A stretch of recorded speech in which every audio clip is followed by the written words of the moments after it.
I should have known from the moment I told my sister that I was going to celebrate my birthday with dinner at a fancy restaurant. My name is Carol, and I'm going to tell you a little about my relationship with my toxic sister. Something inside me went off, a subtle, almost imperceptible but insistent premonition, as if my own instincts were saying, "You're forgetting who she is." And, as always, I ignored it. All my life, I had learned to keep quiet in order to keep the peace. It was easier to smile than to argue, easier to give in than to assert myself. And my sister, Lisa, always knew this, always took advantage of this apparent weakness to infiltrate everything that was mine. My moments, my spaces, my affections. Organizing that dinner was my small gesture of self-affirmation. Choosing the most beautiful restaurant in town, with a view of the lake lit by torches and an elegant menu, was my way of reminding myself that I, too, deserved to be celebrated.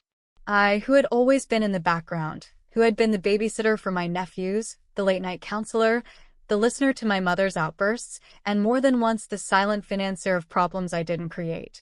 The week before the dinner, I sent out the invitations with great care, listed the names, let them know about the reservation, and made it clear that it was an intimate affair. I wanted a few people who, at least for one night, wouldn't drain me to the bone. Lisa confirmed her presence immediately, with that excited tone that only she could fake, and I, idiot as always, believed that this time she would respect it. The day of the dinner arrived with clear sunshine and a gentle wind. I put on a wine-colored dress made of light fabric that hugged my body delicately and tied my hair in an elegant bun. I put on my makeup carefully. Everything inside me said, "Today is about me, today I'm not anyone's sidekick." I arrived at the restaurant 5 minutes before the scheduled time and asked to change the table. There would be 7 of us. I made sure to pay for the reservation in advance, already anticipating that, as usual, there would be people who would forget their wallets, who would be in debt forever, or who would swear they would transfer the money later. That's when Lisa arrived. I saw her through the window, coming from the parking lot. She walked quickly, dragging her feet, but she wasn't alone. A man and a woman accompanied her, both visibly older, simple-looking, but with curious looks at the restaurant's facade. 3 children jumped and ran around them as if they were at an amusement park. I froze. "No, that's not possible," I whispered to myself, my stomach sinking. But it was. My sister walked in smiling, as if nothing was wrong, as if bringing 5 uninvited guests to an intimate party wasn't completely disrespectful, as if it was completely acceptable to turn my birthday dinner into an impromptu family picnic. "Hi, sis," she said, coming to hug me as if we were in perfect harmony. I brought Michael's parents and their kids too. They were dying to try this restaurant. I jumped at the chance. Jumped at the chance? As if I were a stepping stone, a credit card, an excuse? I was silent for 2 seconds. 2 seconds long enough to take a deep breath and not say everything that was screaming in my chest. The unexpected guests smiled politely, and the kids threw themselves into the chairs as if it were the playground at school. One of the waiters, visibly uncomfortable, came to adjust more chairs at the table. "I'm glad you managed to bring so many people," I said with a half smile, disguising the discomfort that was exploding inside me. She didn't notice, or maybe she did, but she didn't care. "They're really excited," she replied, sitting down as if she owned the night. There was nothing else to do. The damage was done. My night, which was supposed to be my celebration, had been hijacked by Lisa and her selfish plans. The dishes started to arrive. Her in-laws ordered the most expensive wine in the house, as if they were testing the drinks menu. The kids demanded desserts before even the main course, and Lisa just laughed, thinking it was all great. I stood there, between slow sips of sparkling water and a practiced smile, watching the parade of abuse. A part of me wanted to get up and leave. Another, firmer and more wounded, began to plan a reaction. I was tired of being drained, of holding parties so others could shine. I discreetly called the waiter over while Lisa loudly explained that she loved that restaurant, even though she had never been there before. "Please," I said quietly, "I would like you to make a separate bill for the table. I want to pay only for what I consumed and give this other bill to that lady over there in the flowery dress, my sister." The waiter nodded slightly. His look said it all. He knew what was happening. It was the kind of scene he probably saw often. Dinner was finally over. The smiles were slower, The glasses were already empty, and the children were covered in ice cream. The waiter approached my sister with the bill envelope, and I watched from a distance, waiting for the moment. Lisa opened the paper with disdain, perhaps thinking it was just another treat, but her eyes soon widened, her skin paled, her lips parted, and she blinked several times as if the number in front of her was a printing error. "Are you crazy?" she shouted. That bill came to over 3,000 Brazilian reals. I calmly stood up, grabbed my bag, fixed my hair with one hand, and walked towards the exit with a serenity I hadn't felt in a long time. I looked at her and said, smiling, "It's the bill for your guests," and left. The silence that remained behind me was sweeter than any dessert in that restaurant. For the first time, I had said no. For the first time, my voice had weight. And even if she cried or made up versions of what had happened later, inside me there was one certainty: I would no longer be the stage where she played out her life. The night was mine, and finally, I was taking it back. The next morning, I woke up to find my cell phone in absolute silence. No messages, no calls. A miracle, or perhaps the harbinger of a storm carefully engineered by Lisa. And I already knew her storms well. They never came alone, always accompanied by accusations, distortions, and, of course, an almost artistic attempt to paint me as the villain. I waited until mid-afternoon before opening social media. My instincts told me something was up, and I wasn't wrong. On my last photo, a simple selfie in front of the restaurant with the caption, "A night just for me," there were comments that started out innocent and then turned into indirect comments and, finally, veiled attacks.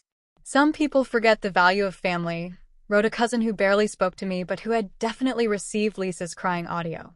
"All for status," commented an acquaintance who, coincidentally, is a friend of her in-laws. It didn't take me long to understand what she was doing. A campaign. Lisa was good at this. She cried easily, played the victim masterfully, and loved repeating her stories until everyone believed her. There was just one detail. This time, I wasn't going to stay silent. As I read those comments, part of me wanted to justify myself, explain, shout to the whole world what really happened. But another part, calmer, more mature, was already beginning to realize that it wasn't worth it. I knew the truth, I lived the truth, and that was enough. Late in the afternoon, the phone rang. It was my mother. "What did you do to your sister, girl?" "No, hi, no, how are you?" It was always like that, and I expected it. "Do you know what she did, Mom?"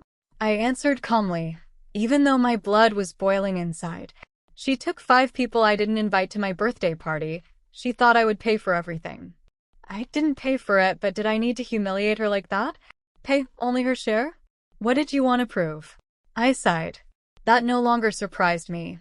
My mother was an expert at minimizing Lisa's actions, while mine were magnified to a nuclear attack. "I wanted to prove that I'm not an idiot anymore, Mom, that's all. And I didn't humiliate anyone. I just paid for what was mine." "She's hurt," I said. "She said you embarrassed her in front of her in-laws, that the boys didn't understand." "The boys?" I interrupted. "The kids who spilled juice on the restaurant carpet and ordered 3 desserts each?" "Mom, you know that was an intimate dinner. I invited 7 people. She took 12 without warning, without respect." Silence on the other end. For a moment, I thought she would think it over, that she would understand, but I forgot who she was. "Even so, you're the oldest. You should set an example." I swallowed the old story dryly. I was always the responsible one, the one who should let it go, swallow it, give in. And when is someone going to set an example for me? I asked, my voice firmer than I expected. When is someone going to protect me, defend me? She didn't answer, she hung up. I stood there staring at the blank screen of my phone. I didn't cry, I didn't scream. I just stood up and went to the mirror. In my reflection, for the first time in years, I saw a woman who didn't tremble when she screamed. A woman who, even when she was hurt, had the strength to stand up. That same night, Lisa sent me a short, aggressive message, written as if it were a personal attack. "You are a disgrace to the family. Keep your money, we can deal with real people." I laughed to myself. Pure irony. I had always been their emergency bank, whether it was for a car repair, an overdue electricity bill, or a school registration. But now that I had said no, I had become the family's disgrace. I decided I wouldn't respond. Words to Lisa always turned into ammunition against me, but silence. Oh, silence is what she hates the most.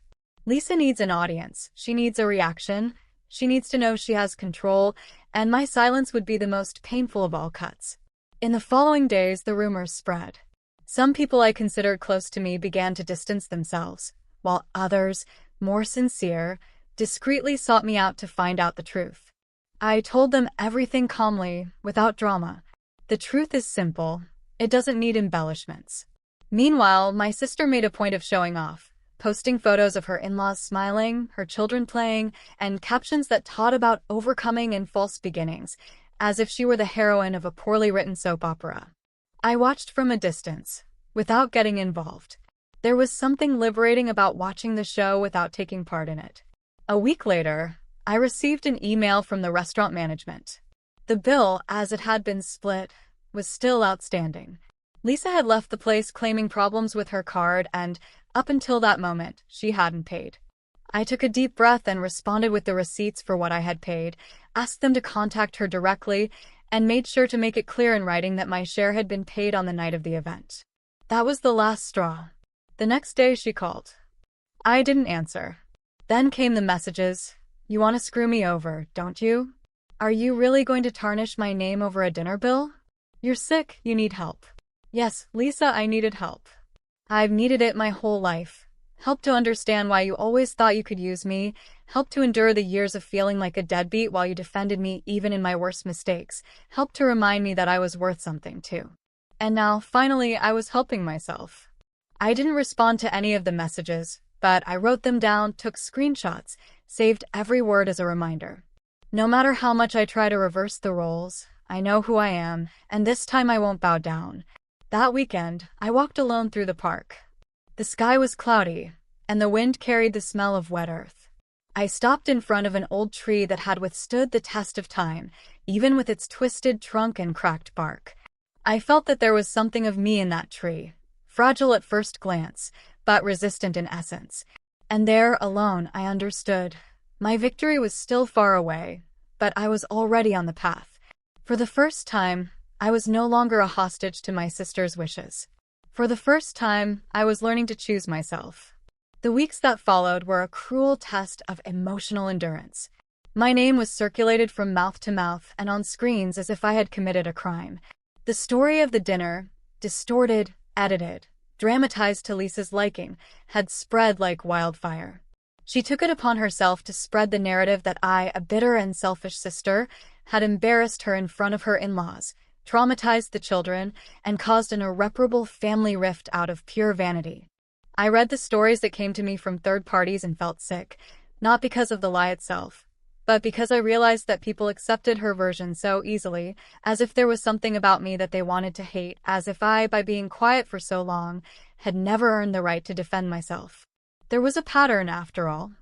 I had always been the one who said yes, the one who gave up space, time, money, the one who watched others succeed in silence while sweeping my own dreams under the rug. My job was to be there, always available. When I stopped playing that role, I became an enemy. At the company where I worked, rumors began to leak. A colleague, known for her loose tongue and lack of filter, even commented during lunch break, "I heard that you had a big fight with your family over a restaurant bill, over 3,000 Brazilian reals, right?" But then again, who chooses such an expensive place? I took a deep breath before answering. Who wants to celebrate their life in peace? I replied calmly. And those who aren't used to paying for their own guests do the same. She smiled selflessly and fell silent. The truth, however uncomfortable it was, still carried weight when spoken firmly. That same week, I found out that Lisa had sought out our uncle, the richest in the family, and told an even more dramatic version of what had happened. She said that I had humiliated her on purpose, as revenge for old envy and jealousy over her marriage. The most ironic part was that I had never envied Lisa's life, never wanted her to marry a lazy and manipulative man, never wanted her routine of appearances. I just wanted her to respect me. The trigger came one afternoon, when I received a notification on my cell phone. Lisa had sued me. Yes, she filed a lawsuit alleging moral damages. She claimed that the humiliating exposure of her image had affected her family relationships and, surprisingly, traumatized her nephews. I read the contents of the lawsuit in silence. Her words, written by a lawyer who was clearly thirsty for a dramatic cause, hit me like a series of slaps in the face. She was willing to drag me through the mud to keep her image as a victim intact. But right then and there, something inside me flipped a switch. I wouldn't run away, I wouldn't keep quiet, not anymore. I picked up the phone and called a lawyer I knew, a serious, focused woman who I had always admired for her firm stance. "I want to defend myself with everything the law allows," she said without a tremor in her voice. "I won't accept being my sister's easy target anymore." In a short time, we gathered everything, the screenshots of the messages, the audios of her complaining that she wasn't going to pay for a damn thing, the posts on social media full of insinuations, and, of course, the recording from the restaurant itself, kindly provided by the management, which clearly showed Lisa leading the uninvited guests to the table without any sign of an official invitation. It was strange, I confess, to see my life transformed into a process, but there was something liberating about it. For the first time, I wasn't just reacting, I was fighting. Meanwhile, Lisa didn't back down. In a family group that I had silenced a long time ago, she posted passive-aggressive phrases, happy photos with her in-laws, and texts about forgiving those who don't know how to love. It was pathetic, but I no longer felt anger, I felt contempt, and this contempt gave me strength. One Saturday, my mother showed up at the entrance of my building without permission. I answered the intercom with a cold voice. "Hi, we need to talk." "If it's about Lisa, we don't need it." She's shaken. "Are you really going to see this through?" "I will, Mom, because she's brought me down many times. But now I'm the one in control." There was silence. She hesitated. "But you're sisters, and sisters don't have the right to humiliate each other with impunity." I hung up. I went back up to my apartment with my heart on fire, not with hate, but with strength. It was this flame that sustained me now. I was standing up, and Lisa, for the first time, was beginning to see that she couldn't crush me without consequences. On Sunday night, I received a message from a distant cousin. We didn't have much contact, but she had watched the chaos from afar. "I just wanted to say that I would have done the same thing if I were you. We spend our lives supporting others, and when we assert ourselves, we still become the villains. Be strong." I read that message more than once.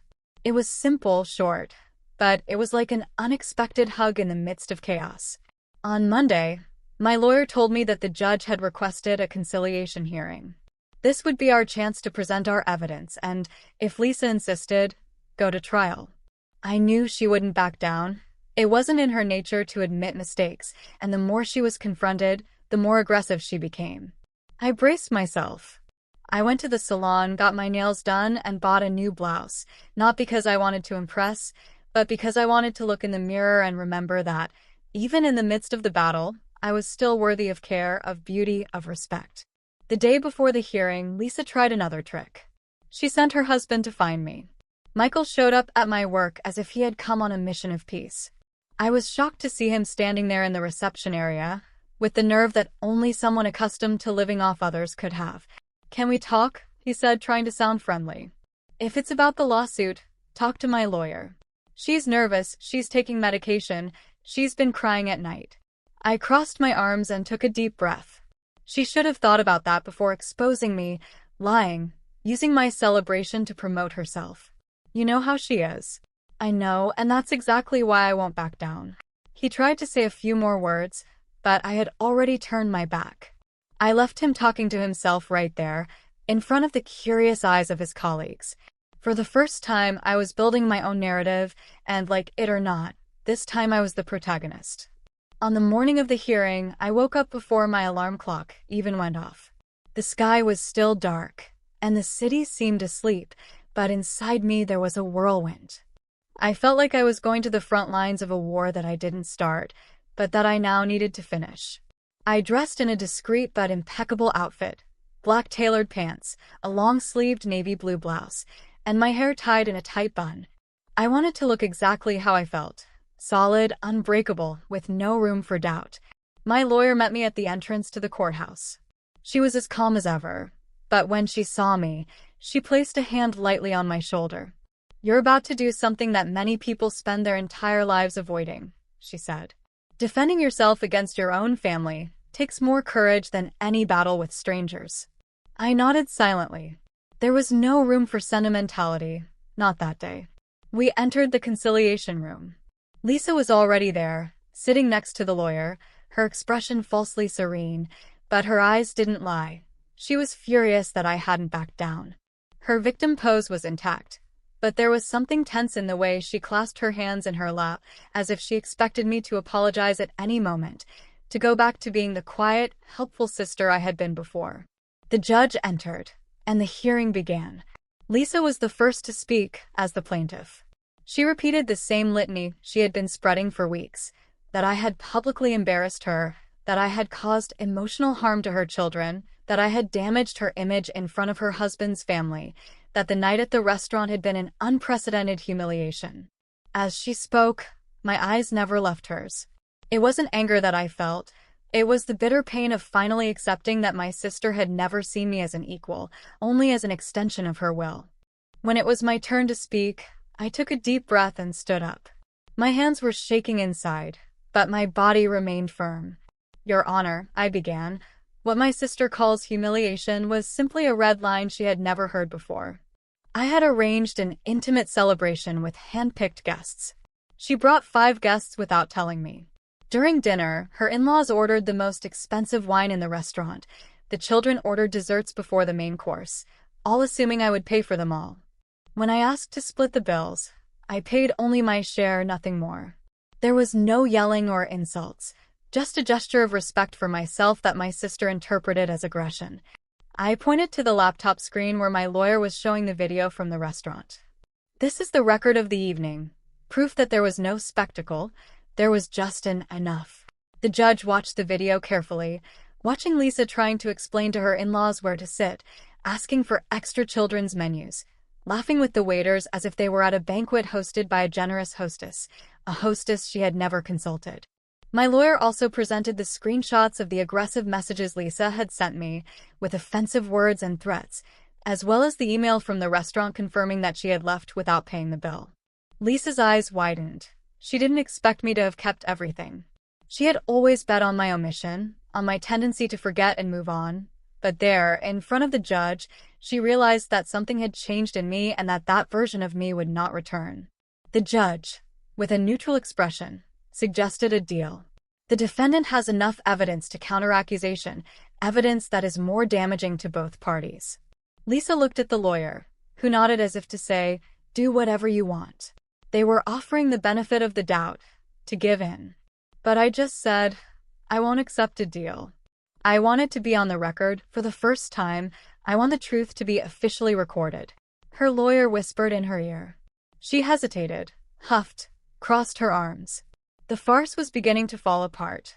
At the end of the hearing, when she realized that she would not leave as a victim, Lisa left the room in a huff, without looking at me. I remained seated for a moment. I felt a strange relief that mixed victory and mourning. Victory for finally taking a stand, mourning for understanding that the sister I tried to love, protect, and understand never really existed. She only existed within me, in the projections I created out of necessity. As we left, my lawyer congratulated me. You have achieved something rare, standing up without having to step on anyone. Your firmness, your clarity, are your greatest victory. It wasn't just about dinner, you know, I confessed. It was about years of swallowing everything in silence, of annulling myself in the name of a harmony that never really existed. She nodded, with a look of someone who understands more than she answers. That night, I got home, took off my shoes, made a cup of tea, and sat on the porch. The sky was clear, the stars were shy, and I was alone. But for the first time, I didn't feel lonely. I had myself. I remembered all the parties I'd paid for, the excuses I'd made for my sister. The expensive gifts she'd said were just a little favor. I remembered when I'd put a down payment on my first car and she'd come over a month later asking to borrow money to furnish her new apartment, as if it were my obligation. I remembered how on my birthday the year before she hadn't even said happy birthday to me. Now it all made sense. It was the same old story over and over again. I gave, she took, and the world applauded. But now I had broken the cycle. The following week, the judge dismissed the case based on lack of evidence and bad faith on the part of the plaintiff. Lisa had to pay the attorney's fees. I received the notice with a mixture of satisfaction and weariness. The battle had been won, but the emotional war it represented still reverberated within me. My mother didn't call me. No congratulations, no, I was wrong. Silence was the new shield, and honestly, I no longer expected anything from there. The difference was that now it didn't hurt me anymore. I had myself, and finally that was enough. The closed process was not only the end of a legal imbroglio, it was the silent milestone of something much greater, the liberation that I had postponed for too long. And although the world outside went on as if nothing had happened, inside me a revolution was being completed, without fireworks, without applause, with the firmness of someone who learned the hard way that love doesn't cost dignity. I went back to that restaurant on a sunny day, feeling the gentle breeze on my skin and watching the birds crossing the sky with brief cries as if announcing a new life. Without reservations, just with the desire to rewrite that memory. The waiter recognized me and smiled discreetly. "Welcome back, ma'am. How many people are there?" "For one," I replied with a calm smile. He nodded and led me to a table near the window, overlooking the lake. It was the same table from the fateful dinner. The irony did not go unnoticed, but this time I occupied it with peace. I sat down, ordered a glass of wine, and opened my book. There was no audience, no pretense, just me, my company, and the certainty that this space belonged to me by right, by courage, at last. While I was enjoying the main course, I received a message. It was not from Lisa. She had disappeared from my contacts since the defeat. Absolute silence, not even an attempt to distort the end of the story, which was surprising coming from her, perhaps because, for the first time, there was no room for manipulation. The facts were recorded, justice had spoken, and the world, no matter how much it tried to ignore it, could no longer pretend that everything was my invention. The message was from an old friend, with whom I had grown apart due to so many family problems. She had read the comments, listened to the versions, and finally decided to ask me, "You did what I always wanted to do with my sister. I admire your courage." I replied with something simple and sincere.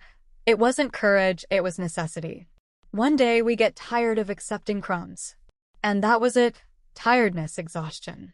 The body warns when it has reached its limit, but the heart screams first, and I had finally heard my own scream.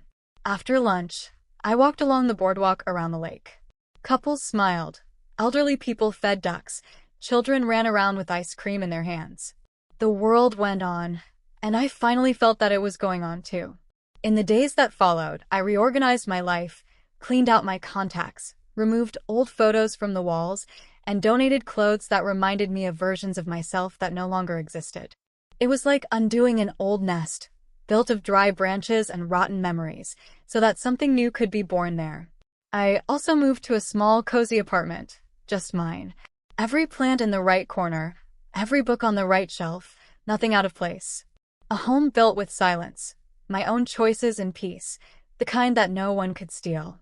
It was in this new space that I received, 2 months later, the most unexpected visit of all. My mother knocked on the door with a package in her hands, her expression hard and emotionless. I hesitated before opening it, but I did. Part of me needed that scene, even without knowing why. "I came to return this," she said, holding out the package. I opened it right there in silence.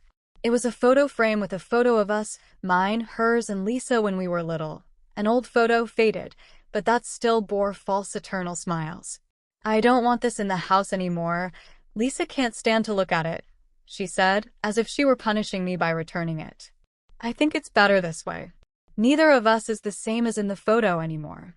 She didn't answer. She looked around, assessing my apartment as if she expected to find weakness, loneliness, and sadness. But she only found serenity, and perhaps that bothered her more than any offense. "Everything is too tidy in here. It seems empty." I smiled. "It's peaceful, it's different." She started to say something, but decided against it. Instead, he left the picture frame on the table and left without saying goodbye.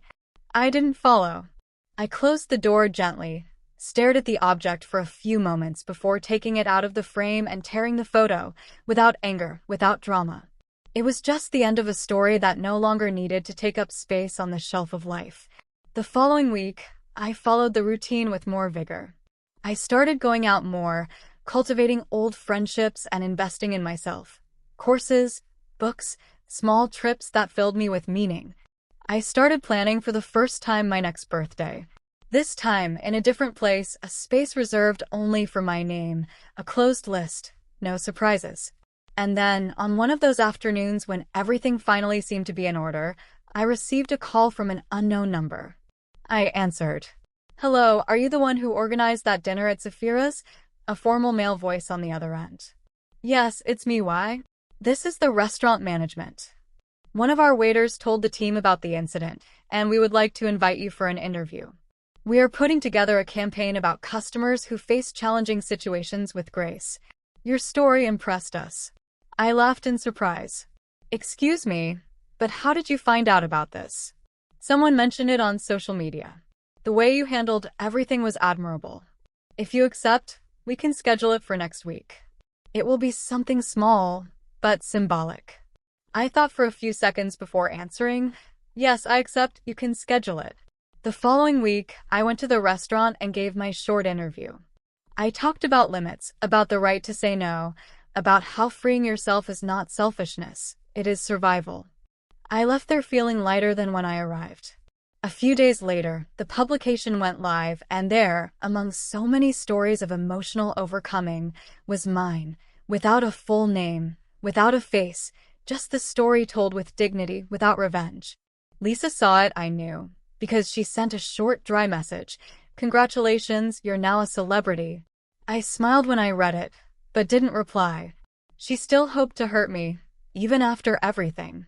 But what she didn't know, and perhaps never will, is that certain scars, when they finally heal, don't hurt anymore. They only serve as a reminder of everything we've worked hard to achieve. I went back to the restaurant. I made a reservation just for me. I ordered my favorite appetizer, a light white wine, and the main course that had left the biggest impression on me during that dinner. As the waiter walked away, I left my cell phone in my bag, looked around, smelled the aroma of the food, the discreet sound of the cutlery, the reflection of the lights on the glass of the lake. And then, with a slight smile on my face, I raised my glass and toasted my own company, the new table, mine and mine alone. The end. With Carol's story, we saw that even our family members need boundaries, that we can't let them step all over us, that the satisfaction of others can't come before our own well-being, and that sometimes some relationships need to end so we can move on. Did you like this story? Like this video and subscribe to the channel for more impactful stories like this one.